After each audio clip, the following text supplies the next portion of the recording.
వాస్తవానికి ఇంకో ముఖ్య చాటు తెలుసుకున్న ప్రభుత్వంలో ఏదైనా కొలువు ఉందంటే కొన్ని రోజులు చేసిన తర్వాత రిటైర్ అయితే వాళ్ళకి పింఛన్ వస్తుంది. మరి యాదవ్ కులంలో భాగంగా స్టార్టింగ్ నుంచి మొదలు పెడితే ఎన్నేళ్ళు చేసినా కూడా వాళ్ళ హెల్త్ పరంగా ఏం ప్రాబ్లం వచ్చినా కూడా గవర్నమెంట్ నుంచి ఎలాంటి ఆసర లేదు. దానికి మీరు ఏం క్వశ్చన్ చేస్తారు? తప్పకుండా ప్రభుత్వాలు నేను ఈరోజు మరి అనిల్ కుమార్ యాదవ్ గారు సాక్షాత్తు పార్లమెంటు సభ్యులు, రాజ్యసభ సభ్యులు వారు కూడా వచ్చారు. నేను వారి ముందు కూడా ఈ ప్రస్తావన పెట్టాను.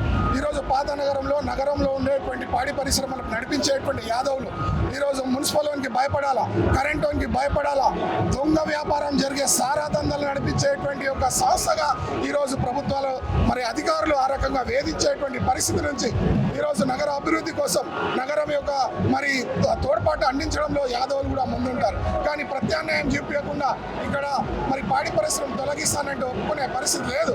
కాబట్టి ప్రభుత్వం కూడా ఆలోచన చేయాలా. ఈరోజు రైతులకు ఏ రకంగా రుణమాఫీ ఉందో మాకు కూడా రుణాలు ఇవ్వాలి. పాడి పరిశ్రమ అభివృద్ధి కోసం కేంద్ర ప్రభుత్వం కూడా ఎన్నో